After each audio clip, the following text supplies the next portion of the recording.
सरकार को ये अहंकार था कि सरकार झुकती नहीं है, लेकिन उन्हीं नई पीढ़ी के लोगों ने ये वो नारा दिया कि झुकाने वाला चाहिए, सरकार भी झुकती है। कितने बड़े संकट से बचाया उन्होंने। एक प्रधान जी को हटा करके प्रधानमंत्री बचा लिया आपने। भाजपा वचन नहीं देती, जुमला देती है। जो लोग चढ़ावा चोरी नहीं बचा पाए, वो पेपर लीक कैसे बचा पाएंगे? किस कानून को, जो कानून पहले बनाया उसी कानून का संशोधन करके लेकर आए? किसकी आंखों में आप धूल झोंक रहे हैं? यही अकाउंटेबिलिटी है आपकी? कहीं अकाउंटेबिलिटी ये तो नहीं है? आप अकाउंटेबिलिटी को ये कहीं समझ बैठे हो कि अकाउंट को भर दे वो एबिलिटी वाला ही हमें चाहिए। इन्होंने कोई सरकारी यूनिवर्सिटी नहीं बनाई,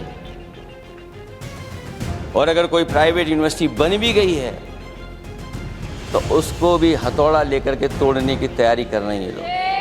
अध्यक्ष महोदय, मैं आंदोलन को बहुत दूर से देख रहा था, और उस आंदोलन में जो जीत के बाद नारा लगा, एक नारा लगा अध्यक्ष महोदय, सरकार के खिलाफ नारा लगा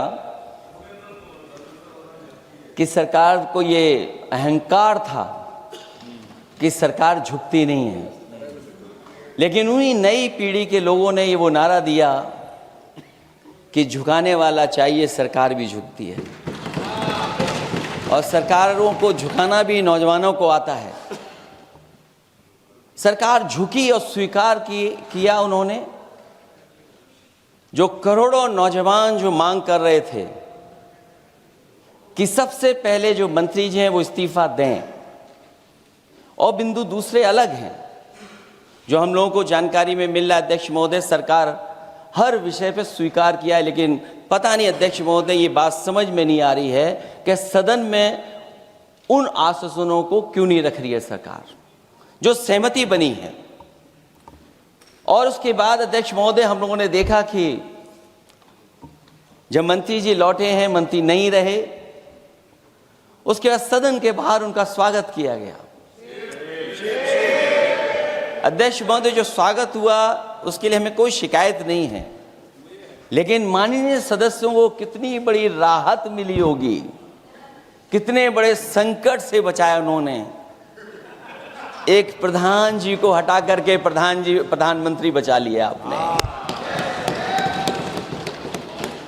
और ऐसा अध्यक्ष महोदय आंदोलन किसी ने नहीं देखा, जिस आंदोलन में नई पीढ़ी के लोग, कम उम्र के लोग निकल करके आ गए, और जो नारे दिए गए।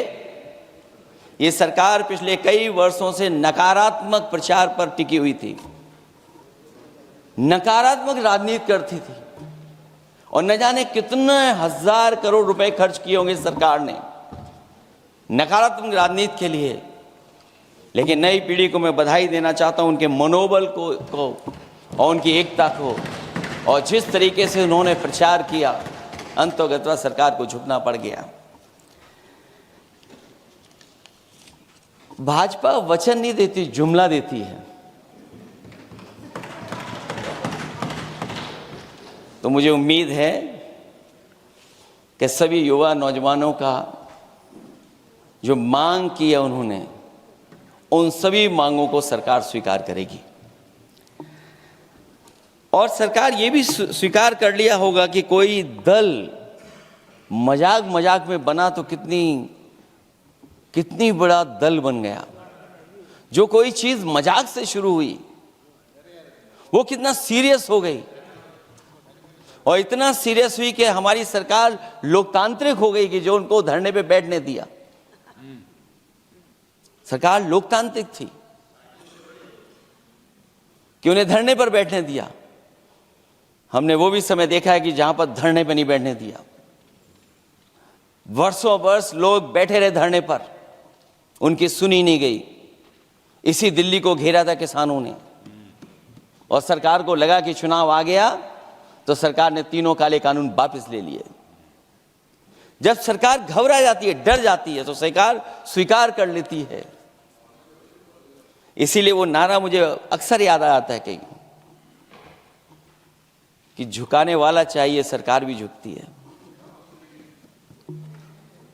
जो विषय लाया गया है कि prevention of unlawful means act, सरकार को कम से कम ये बताना चाहिए था कि 2024 में जब ये लेकर के आए थे तो आज 2026 में कैसे पेपर लीक हो।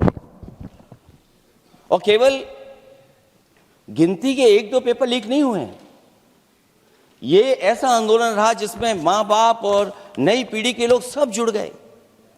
अगर हम ये माने कि 20 लाख बच्चों ने परीक्षा लिखी थी और उनके घर परिवार के सदस्यों को हम इसमें जोड़ दें, दादा दादी, माँ बाप और परिवार का कोई सदस्य, तो 5 लोग प्रभावित थे। और 5 गुना 20, 1 करोड़ लोग नाराज हुए सरकार से। और अक्सर हम पॉलिटिकल लोग हैं, हम लोग जानते हैं जब कभी आंदोलन करते हैं तो कितनी तैयारी करानी पड़ती है, गाड़ियों का इंतजाम, खाने का इंतजाम और इंतजाम। लेकिन ये पहला आंदोलन देखा कि जिसमें माँ बाप भी जुड़ गए और कहा कि जाओ बच्चों आंदोलन करो, हम आपके साथ हैं। ये पहला आंदोलन ऐसा देखने को मिला है। और केवल दिल्ली में नहीं हुआ ये, केवल दिल्ली में नहीं हुआ ये। अगर ये बात गलत है, अगर ये बात अध्यक्ष महोदय गलत लग रही है, तो देश के होम मिनिस्टर साहब को ले आइए, वो सब एक्सप्लेन कर देंगे।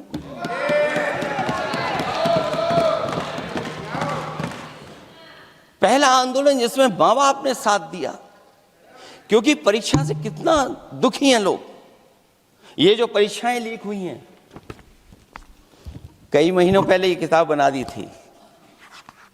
और अध्यक्ष महोदय, जो लोग चढ़ावा चोरी नहीं बचा पाए,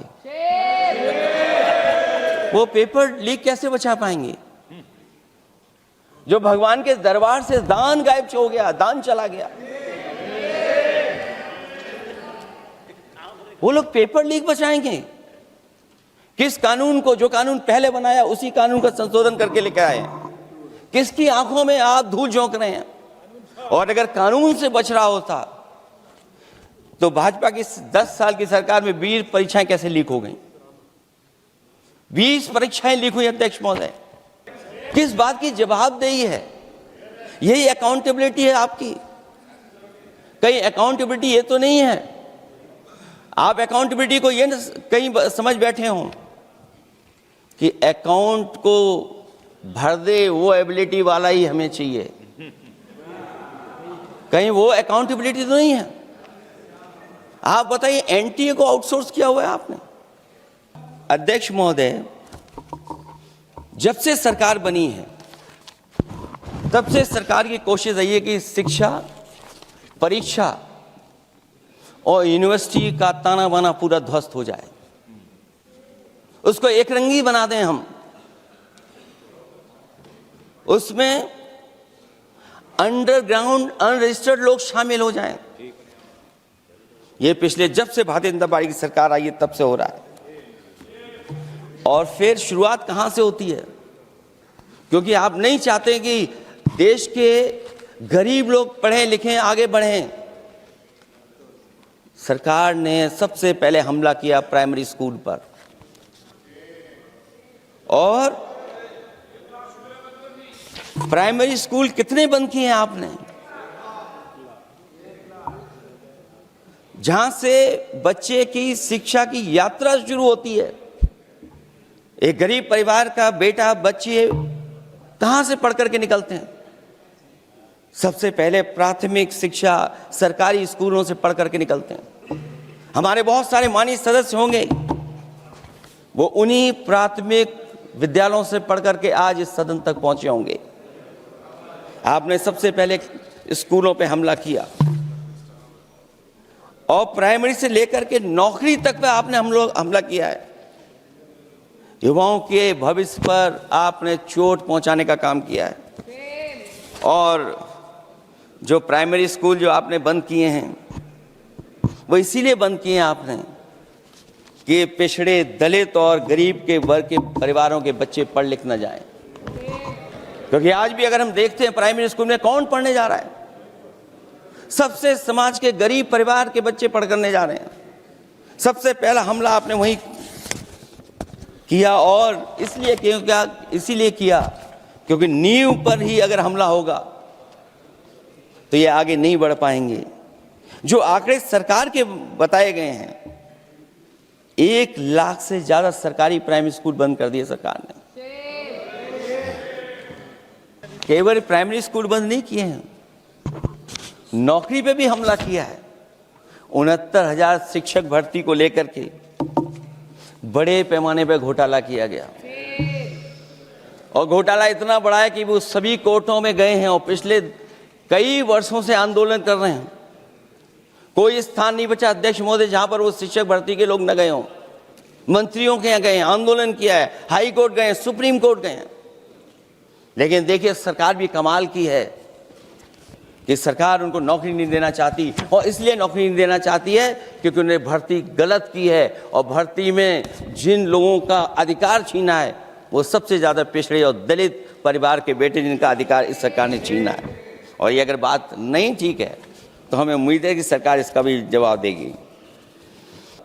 जब से ये सरकार आई है, जो बड़ी बड़ी संस्थाएं हैं, उन सब संस्थाओं में एक रंगी लोगों को बैठा करके उन संस्थाओं को ध्वस्त करने का काम कर रहे हैं, और न केवल उन संस्थाओं को खराब कर रहे हैं बल्कि अध्यक्ष महोदय, उत्तर प्रदेश में एक स्वतंत्र सेनानी, उनके नाम पर यूनिवर्सिटी बनी, मौलाना जौहर यूनिवर्सिटी। यूनिवर्सिटी बनकर के तैयार हो गई।